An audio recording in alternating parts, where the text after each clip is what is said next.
What's up everybody, welcome back to another episode of Bonsai-U. In this episode we're going to be taking a look at another shohin piece here, and that is this dwarf Hinoki Cypress right beside me. Now my goal in this episode is to walk you through a sort of clip and grow approach to building a shohin Hinoki Cypress. I think quite often people get a little bit overly involved when it comes to wiring Hinokis, and they actually require very little wiring most of the time. This tree in particular here, it's a bit anomalous. It's so good. All the branches are kind of in the right spot, has a little kink in the trunk, so it was kind of built to be a bonsai, although this did not come originally from a bonsai nursery. This is actually sourced here at a local nursery in Nashville, but I think that originally it was propagated and grown out at Eisei-en nursery way out on the West Coast. So it has been grown in a really nice shape. Again, it's got nice movement to the trunk. It has a nice nabari to it. Most of the branches are kind of in the right spot. But even if you don't find something as perfect as this, quite often you can find dwarf Hinokis like this that are kind of little balls that can be pruned and trimmed and actually look really nice just with a clip and grow approach and minimal wiring, if any. So my goal with this tree hopefully is to put zero wire on it. It's going to depend on what it looks like, once we actually start pruning it, but hopefully we can get away with just, treating this as kind of a clip and grow. So I'm going to bring the camera in closer and we're going to walk you through this very simple, very basic process here. All right, so as always, we want to identify the best front on the tree, and on this particular plant here, this is actually going to be the best front. It's got a nice wide nabari at the base here, nice kink in the trunk and movement all the way towards the top, and a lot of the branches are kind of in the right spot. I don't know if you guys can see just how well ramified this tree is from underneath here, but it's got a lot of fantastic branches. So obviously, when you're selecting the front, you want to remove a lot of foliage that's coming directly out towards the viewer, particularly down here at the base. As we get up to about the halfway point, I don't mind if a lot of foliage is actually coming directly out of the front, because that helps us create kind of a rounded top on the tree, particularly when we're dealing with shohin sized trees, and it allows us to push the apex down and create a very low and rounded and kind of old appearance to the tree. So I know for sure that we don't need this branch right here, so we're going to go ahead and eliminate this guy. And just like on a larger Hinoki, we're going to turn everything we cut off on here into a Jin feature. All right, so if I move a little bit of the foliage out of the way here, you can see there is some dieback on the interior here, and that's totally normal. This tree really did need to be pruned earlier in the process, maybe earlier this season or even last season, to open it up a little bit so that this type of dieback doesn't happen on the interior. If we leave this tree alone for the rest of this growing season, I guarantee you by fall, a good probably 30% of this interior growth will die off. So this needs to be done now. Now, typically a cutback like this, I would usually do like early June, for example, and then again, say early September. But we are of course in August right now. So, a little bit late, but not a big deal. It's not going to harm anything other than, some of this growth having been shaded out for too long. And of course, it started to die back a little bit. So you want to offset that to as large a degree as possible, obviously, so that you're not left with a hollow shell of a plant. All right, now this is going to be our directional branch on the right-hand side of the tree here. And you can see we've got a lot of nice, soft, downward growth down here, and then some heavy upward chunky growth. I'm going to go ahead and remove a lot of this heavy chunky growth on the top here.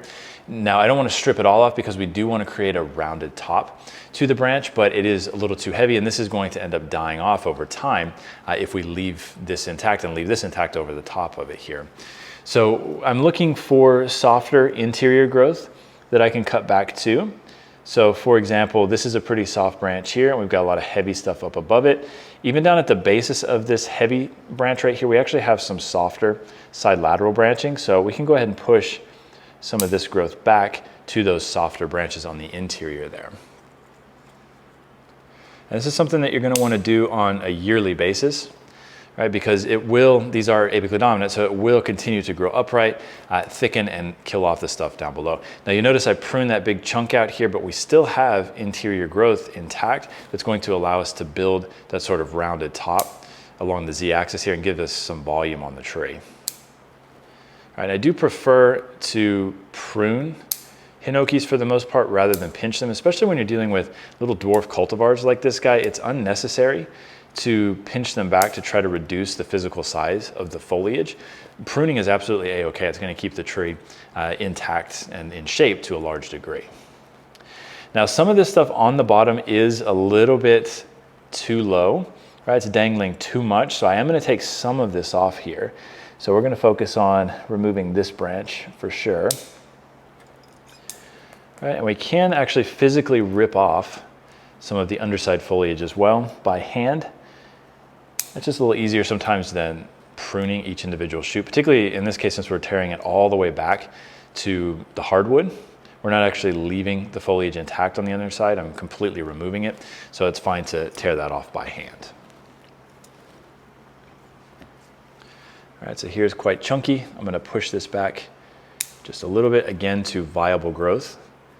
Further back in.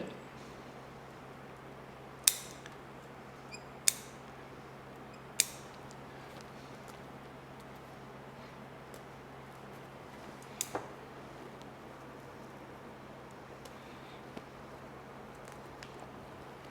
right, we're going to repeat this process around the whole tree here.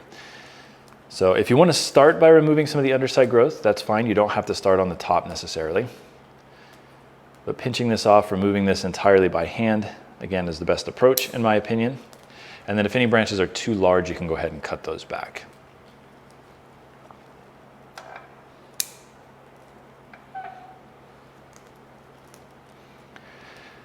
Now, if some of the dangling growth on the underside of branches is the only interior growth that you have, you might in fact want to keep that and then try to push that up and in so that you still have some back budding on the tree, even though it's emanating from the underside of the branch. Now, in the case of this tree, it's very full towards the interior, so we don't have to worry about doing that.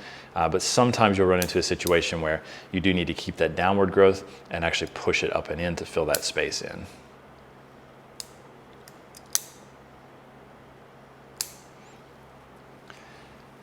Now, another thing you can do each year as you're pruning these trees up is actually physically squish the pad and kind of feel it. You will feel the chunky areas within the pad. Like right here, I can tell this is still sticking out. It's still a little bit too full. So we're going to go ahead and remove that. And again, the more you do this year after year, the more necessary it is to check the interior of the pads for branch thickening, because you're constantly pushing these back essentially to the same location over and over and over again, and that will cause the branch tips to thicken, at which point you cut those out back to softer interior growth.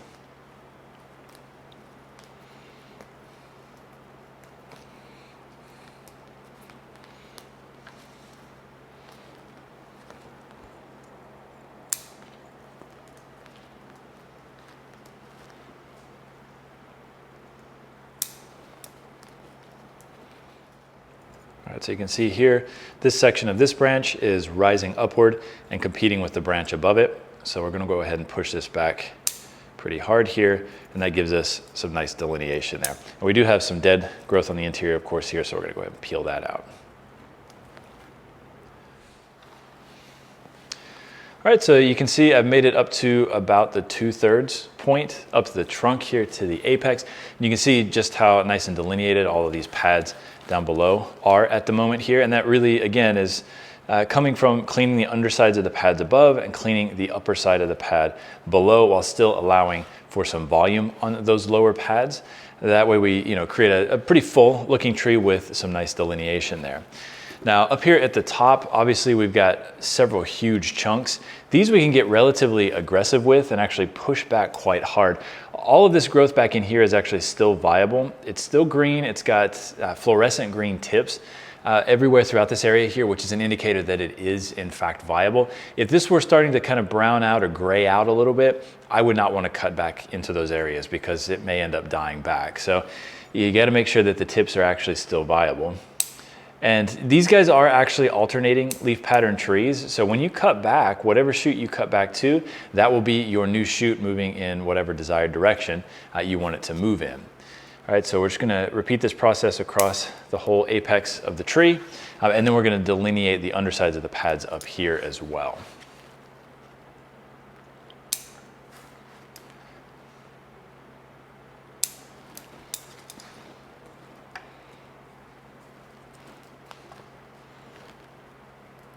All right, don't be afraid to reach deep into the canopy of the tree on the undersides to really clean out those areas.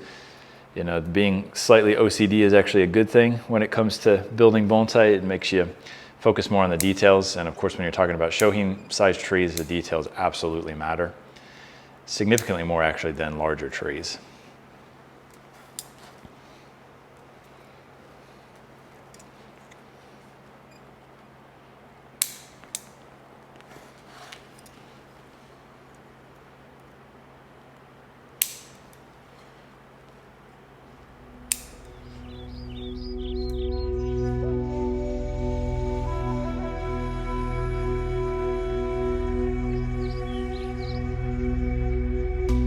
So here is our dwarf Hinoki Cypress Shohin bonsai after an initial pruning on the tree, building it entirely via clip and grow. There's not a single wire on this plant. Now, like I said before, this is somewhat anomalous. Usually you're gonna have to add a little bit of wire to the tree, but the goal is to build these with as little wire as possible. So not only with these dwarf cultivars, but quite often with larger Hinoki Cypress as well, I try to avoid putting too much wire on them. Not because it has a deleterious effect on the tree necessarily, but it's unnecessary to put a lot of wire on these trees to build out a very padded look. We can typically, again, do a lot of it via clip and grow, or if we do need to wire, we can loop the wire at the end and catch multiple pads across the tree or multiple fronds across the tree to create a pad. So typically it's quite unnecessary. Now with the dwarf cultivars, obviously the foliage is very, very tight and compact. So mostly a clip and grow approach is really gonna be your best option. Really, this is about the density that I wanna maintain on this tree throughout the year. I don't wanna let it get nearly as bushy as it did at the beginning of this video, because again, that's going to cause dieback on the interior of the tree. So we will again prune this typically early June, early September, maybe one more time in between if it's really pumping and throwing a lot of growth, but typically twice a season is absolutely enough. And going forward, it's going to be a matter again of removing underside growth, lowering down the top side growth just a little bit, but leaving enough to create volume. And then obviously pruning out the heavier, chunkier areas at the branch tips as they thicken over time. So this tree will go back out on the bench here. It's been in under 30% or 40% shade cloth for a majority of the summer. So it's gonna go back into that scenario. We will hit it with fertilizer, but it'll be a mild fertilizer. I wanna keep this small and compact. So just a standard sort of organic fertilizer with a nitrogen value below 10 should be perfect. And then next spring, if we find the right pot for the tree, it'll get potted up in late spring, going into kind of the early part of summer once the tree greens back up. With Hinoki Cypress, obviously, this is something that you want to wait as late in the spring season as possible to repot. Wait till they come out of their winter dormancy, their winter coloration, which is usually like a purpley brown color.